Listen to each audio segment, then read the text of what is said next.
This is problem 659 on page 331. Determine the force in members AD, CD, CE of the truss shown. So if you notice the truss that's given here, let's see, it consists of many more members than what they've asked us to analyze. Let's see, there's also a connection there. There is a roller connection here.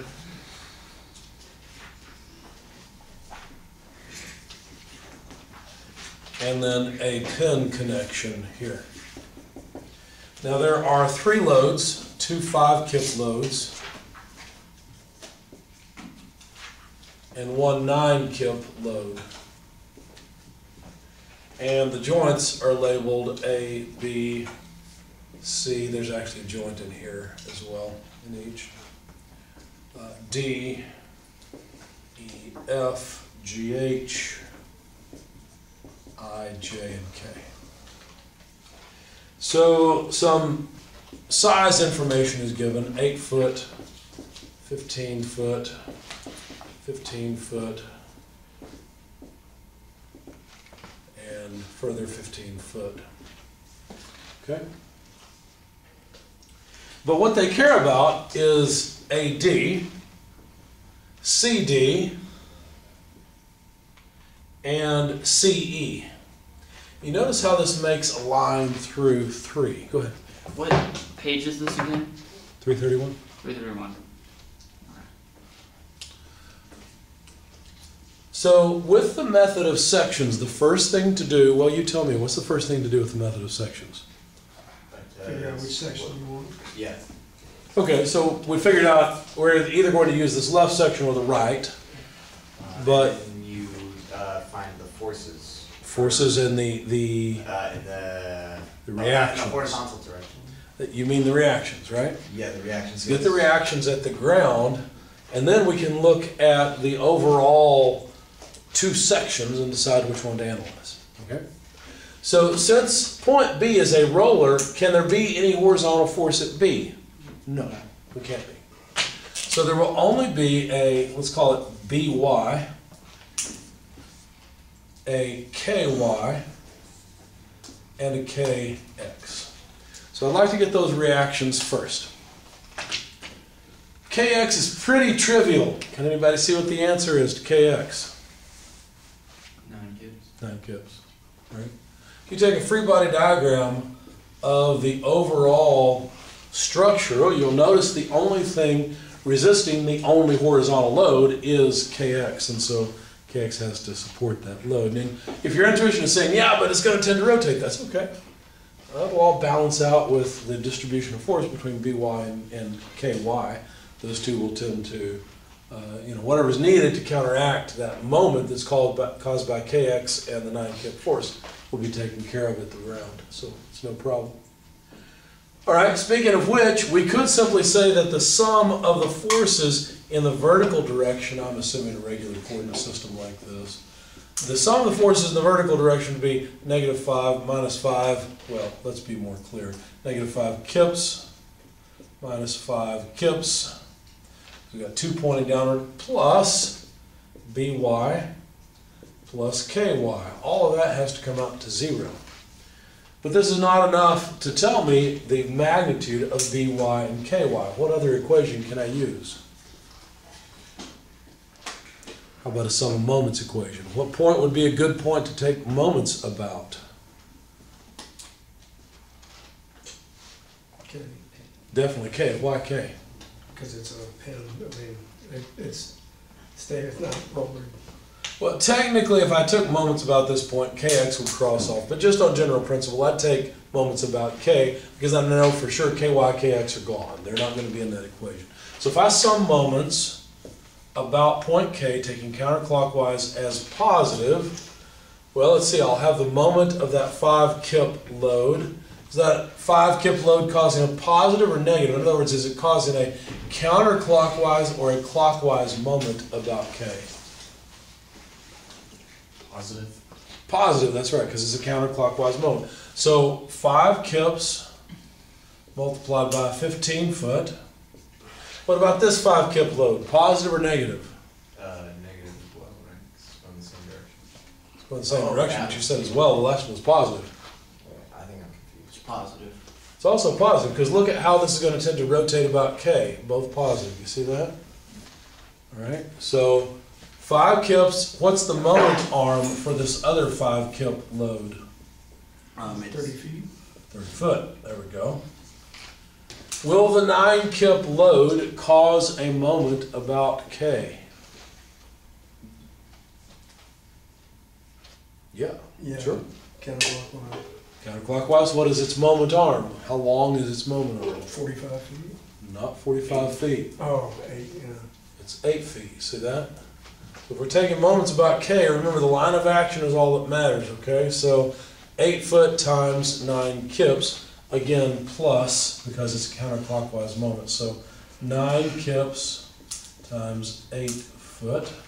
Is there anything else that causes a moment about K? I hope so. 'Cause so far we've just got positive. That's right, BY. Does BY, in the direction we've assumed, does BY cause a positive or negative moment about K? Maybe negative. Negative moment, there we go. So minus BY, what is its moment arm? That's 45 feet. That's 45 feet, there you go. Remember that when you are taking moments, that'll be taking time, when you're taking the moment of something, that something will be perpendicular to the distance. So the 8 foot distance runs vertically, whereas the 9 kip force runs horizontally. Or the BY force runs vertically, while the 45 foot distance runs horizontally. Go ahead. So, just to reiterate, I was a bit confused. The 5 kips are positive because they're going down. Because they're causing a counterclockwise moment about K. Look at their moment arm, Yeah. look at the direction. Which way do they tend to rotate about K? Counterclockwise, okay. Counterclockwise, Yeah. That's what I counterclockwise, thought, clockwise. See that? okay. Yeah. So BY, well, let's see, 5/15s are what? I can't think. It's 45, 60, 75? Yeah. 75 plus 5/30s would be what, 150? Okay, plus 9/8s. 9/8s are 48, aren't they? No, that's not right. It's 9. 81. What's that? 9 times 8 is 81. How am I not thinking right?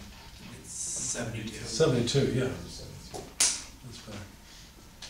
72. And then divided by 45. I can't seem to do math at the board anymore. So what am I doing here? Well, notice the numerator is all kip feet, and the denominator is just feet. You see that? Because I'm just dividing out the 45 feet to get BY. So the results will be in kips. So please tell me the resultant, not the resultant, pardon me, the reaction, BY, 75 plus 150 plus 72 divided by 45. What does it come out to? I couldn't think of the trick for multiplying nines. You know the trick, right? Yeah, 9, 18, 21, 36, 45. So you subtract one from that and then add the next number to make the total 9. 6.6 kips. 6.6 kips? Is that repeating? No. Nope. Okay. There we go. Now can we calculate KY? Sure. We just plug in BY equals 6.6 kips and we can get KY. So let's see, 10 less 6.6 should be what, 3.4? Thinking right?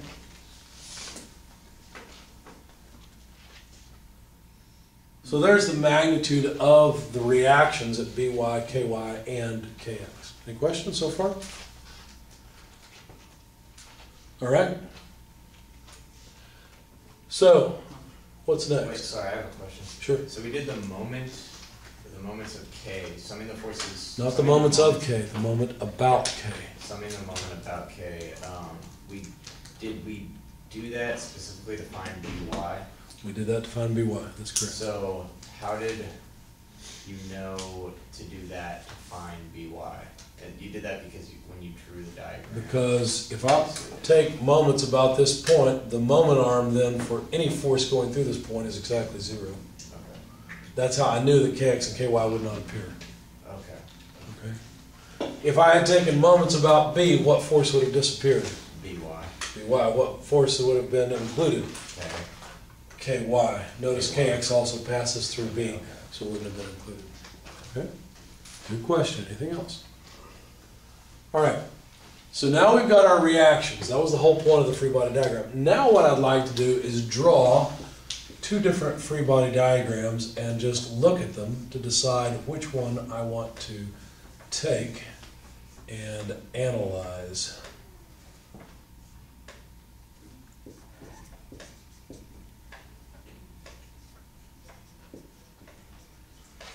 All right, now I recommend that you always assume tensile loads. So load AD, in other words, the load in member AD, this is A, this is B, this is C. The load in member CD, and the load in member CE, I would indicate this way. Now notice I've got 3 unknown forces, AD, CD, CE, but I know BY as well as the 9-foot force. If I were to draw a free body diagram of the other side, what would I have? I'd still have AD, CD, and CE, but then I would have 2 external loads and then 2 reactions to deal with. If I choose this left-hand side free body diagram, there's 1 less external load and 1 less reaction to worry about. Okay? So this is the free body diagram I would like to analyze. This is the section that I want to analyze. So what tools shall I use? Same thing you always use. Sum force, sum moments. What would be a good point for summing moments? Remember, you usually choose a sum of moments point in order to strategically eliminate unknowns from the equation. So in other words, I'd like to sum moments about some point where there is only 1 single unknown left, and hopefully that single unknown will be easy to deal with. Good. A. I would not AD choose would- A. What you're saying, you've got a good idea because AD and CE, despite my drawing, pass through A. And so that would just leave you with CD. I think there's a slightly better option. I would choose C. If I go for C, CE, CD pass through it, and then all I need is this half height, you see? In fact, looking at the geometry, 15 foot, I can tell that the distance here is what, 7.5 foot? And what about the height? Well, that's also easy. It's just 4 foot from here to here. And if you like, 4 foot from there. Simple, right? So if I sum moments about point C, taking counterclockwise as positive, I think I'll make my life easier because if I take moments about this point, notice that I will need to take a component of CD perpendicular to this arm, and I'd rather not do that. Or I'd have to figure out a perpendicular distance to get down to the line of action for CD. So I would prefer to choose point C itself as the point about which I sum moments. So let's write down the equation. Let's see, CD, CE are gone. I need the moment of BY. What's the moment arm for BY? 7.5 foot, right? Does BY cause a positive or negative moment? It would be. It'd be a positive moment because it's going in the direction of counterclockwise. Is it? It's going Some moments about C. BY causes a clockwise moment, right? Wait, why are you making it go to the right? Because it's pulling Right there. against the other one. Is that what you're saying? The rotation direction is counterclockwise. Do you see that? Or excuse me, it's clockwise. Yeah. It has to Why? be, because it's pointing upward, and the point's over here. Okay. So it's going to rotate that way. That makes sense? Yeah. Okay, imagine that this is a structure. You put a pin right there and you push up. Which way does the whole structure rotate? Clockwise. Right? Why is And clockwise is not- negative. What's Why that? is clockwise not positive? because we don't want it to be. Counterclockwise is always positive. Counterclockwise better. Why? Because look at your coordinate system. X into Y is Z. So rotation counterclockwise is a positive rotation. It comes from the fact that we use right-handed coordinate systems. Does that make sense? So you'll always see that counterclockwise is taken to be positive. Well, not always. You can take clockwise to be positive. It wouldn't make any difference. But by convention, that's what we normally do. Okay? All right. Now, of course, when all these analog clocks disappear, everybody's going to wonder, what do you mean by clockwise and counterclockwise? It's all just numbers, right? Oh, well. So By causes a negative motion. So negative By times 7.5 feet. I know we know the value of By. We'll plug it in just a moment. How about the 9 kip load? Does it cause a positive or negative? So again, think about it this way. Think about this structure just pinned right here at C. 9 kips pulls on A. Which way does the structure want to rotate? Clockwise or counterclockwise? What's that? Counterclockwise. Counterclockwise. So does that make it a positive or negative moment? Positive. Good. So plus 9 kips multiplied by the moment arm, which would just be a 4-foot moment arm. Okay? What other force is there? Well, there's AD. Does AD cause a positive or negative moment about C? It would be negative. Good. AD times 4 foot. That's it. So now, solving for AD, I would take this to the other side. So in other words, rewrite this. Negative By is 6.6 times 7.5 plus 9 times 4, all divided by 4. You see what I did there? Same thing I did before. I've got kip feet for the units of the terms in the numerator, and in the denominator I have units of feet because I've taken AD times 4, moved it to the other side, then divided out the 4 foot and flipped the equation around. Okay? So if you don't mind, take your calculators. 9 times 4 less 6.6 times 7.5, and then divide it by 4. Don't panic if you get a negative number. In fact, I fully expect you'll get a negative number. So what number do you get? Negative 3.375. And those would be kips. Why is it negative? Well, that indicates compression because I assume tension, but I'm wrong, right? It's the opposite. Does it make sense that when you're pushing down, forget the 9 kip load for just a second, when you're pushing down this way, that the whole thing's going to want to go in, that there's going to be compression along that top cord? Hopefully that makes some intuitive sense, okay? And that's what the math bears out for us. So AD, let's make a little table here, AD, CD, CE, we've got 3.375 compression. And now let's continue to get CD and CE. So now I've used a moment equation strategically to make my life easy, right? What other equations do I have available? What are the other equations of equilibrium besides the moment equation? The two-sum force equations, right? So vertical and horizontal equilibrium, good. So it won't really matter whether I sum forces in the vertical or the horizontal direction first. Each will be as difficult as the other. If I sum forces in the vertical direction, obviously I've got By, but then I've got plus CD in the Y direction minus CE in the Y direction. You see that? AD doesn't appear because it's purely a horizontal force, so is the 9 kip force. Okay? Notice I like doing this. I like just writing down the Y components so I don't have to think too much all in one step. Students really get confused when they try to think through a whole bunch of stuff in one step rather than just using the paper and writing down intermediate steps. This will help you a lot if you'll do this. Okay, I just want the vertical component of CD and the vertical component of CE. And then continue and figure out the details. So plus CD, well, how do I get the Y component of CD? Well, if we look at the geometry, looks like we got a right triangle here. We could use the larger right triangle. Either one's okay. It won't make much of a difference. I guess I'll use the larger one. if I could figure out the distance from, say, B to D, well, what would that look like? Well, let's see, we got a 15-foot distance from A to D. Vertically, we've got an 8-foot distance to go from A down to B. So to get the length of this side, we just need to take 8 squared plus 15 squared square root. Did they give us a nice round, easy problem, or did they make our lives difficult? I don't know. 17. 17, they made our lives easy. Perfect.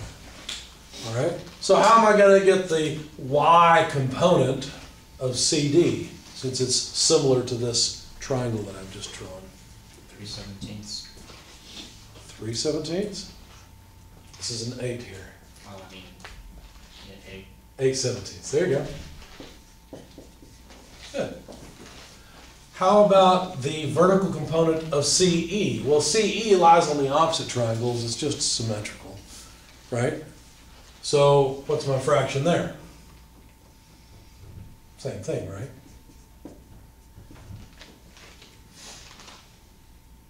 All right, now notice both CD and CE appear in this equation. They are the two unknowns that I have. BY is known, but these two are not. So we've got one equation, two unknowns. Let's try summing forces in the horizontal direction. Well, in the horizontal direction, we've got negative 9 kips plus AD. Notice I'm writing plus AD because I drew it to the right, although the value of AD is a negative thing, so I'm going to plug it in negative. I'm planning ahead. That makes sense?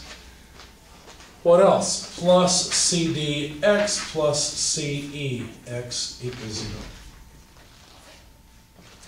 So negative 9, AD is negative 3.375. These are both kips. Plus CD. All right, well, CDX would be what fraction? I drew the triangle before. Do you remember the numbers? They were 15, 8, and 17. So I want the horizontal component. It would be how much? 15 17ths, right? Plus CE, 15 17ths equals 0. Now I have two equations and two unknowns. Here's one, and here's the other. Okay. Any questions so far? We doing okay? Well, let me do this. Let me get some space down here. Why is that a -9 for FX? Because 9 kips is pulling to the left. Good question. Here's what I recommend you do. When you see something like this, try to make it so you could add two of the equations together and eliminate one of the unknowns. For example, you notice here's a negative CE, here's a positive CE. If I were to say multiply this whole equation by 15 over 8, what would happen? Well, this term, the 8's would cancel. I'd have 15 over 17, same thing that would match this. But of course, I'd have to multiply that 15 over 8 by the rest of these terms. I can do that. So 15/8 of BY plus CD times 8/17, but I also have to multiply it by 15 over 8, minus CE. And the whole point of multiplying by this was so that those 8's would cancel and I'd get 15/17 equals 0. I haven't changed the first equation, I just multiplied through by a constant. Let's make life a little easier and get rid of this 8 and simplify it down just a bit. Okay? What I'd like to do now is add to it the, what is this? 9 and 3 is 12, so negative 12.375 plus CD times 15/17 plus CE times 15/17 equals 0. I'm going to simply add these two equations together. I'll still get 0 on the right-hand side. These two terms will cancel. These two will just be twice, so 30/17 of CD. And I've got 15/8 BY minus 12.375. Let's put a plus sign in there so the equation makes sense. Now I've got a single unknown because BY is already known. Okay. So solving for CD, what do we get?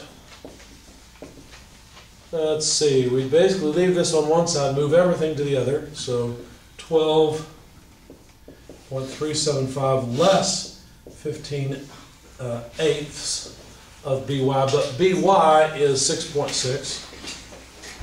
Okay, that's moving all this to the other side, multiplied by the inverse of this fraction, right? 17/30ths. So we get CD all by itself. Okay. Now all we need to do is punch buttons on the calculator. We'll have the value of CD. If you don't mind to do that for me, I would appreciate it.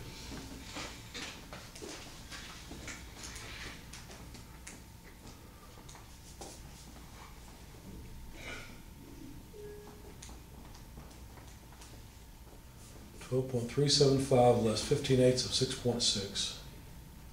Why did we cross out the CD again? Sorry, I'm a little behind.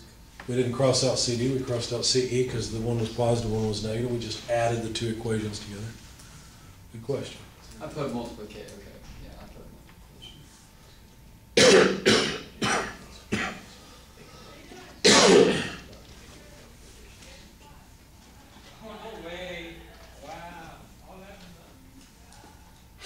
Anybody have a number? Could it be 0? I suppose it could be. I don't know. Is it 0? These two. Everyone got 0? Okay. So if CD is equal to 0, it drops out of here. CE will not be 0. In fact, we can double check. Let's take this equation and rearrange it to solve for CE. That's the only unknown.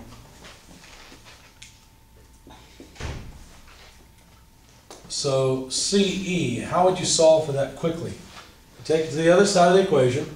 In other words, write down what's left. BY plus 8/17 of CD. And then you multiply the whole thing by the inverse of the fraction, so 17/8. If CD is 0, then that term is 0. So we simply need 6.6 times 17/8. What do we get for that?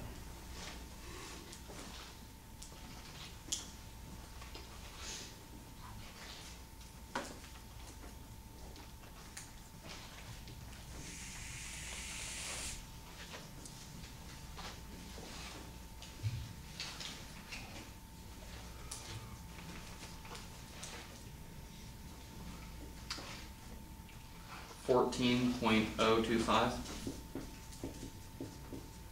And that's intention. Now we should be able to verify that we've got the right solution, or we have a solution that works, because if CD is 0, then that term's gone. Since we have CE in our calculator, multiply what's in your calculator by 15/17. What do you get? 12.375, I hope. Yep. Because that would balance with this other 12.375, you see? Yes? What did our equation, I didn't get it in my calculator, for CD, did it come out to be 0? That's what everyone said. They said this came out to 0. Oh, wow.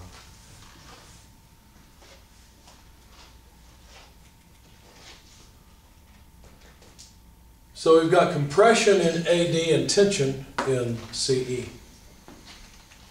Would you expect to get the exact same results, say, over here at the mirror image? What if they asked about GJ, GI, HI?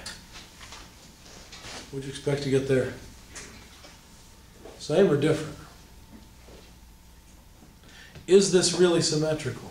No, this, so No. one point doesn't have any Y component, X component to it. Well, there's no X component in that member, but there is, or there's no Y component in that member, but there's Y component in those two. I was more talking about how, because in addition to the fact that, like, all the forces being staggered, you don't have the reaction force of By is different than the reaction force in K.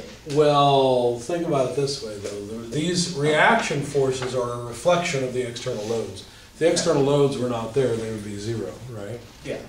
So don't think about it in terms of, well, because you've got 6.6 over here and, you know, perhaps the same or different reaction over here, that you know anything about what's going to happen here. all I'm saying is because of this 9-kip load, the thing's not symmetrical, which is reflected in these reactions, okay? So I would not expect to get the same loads in that mirror image cut. Okay? Questions, comments?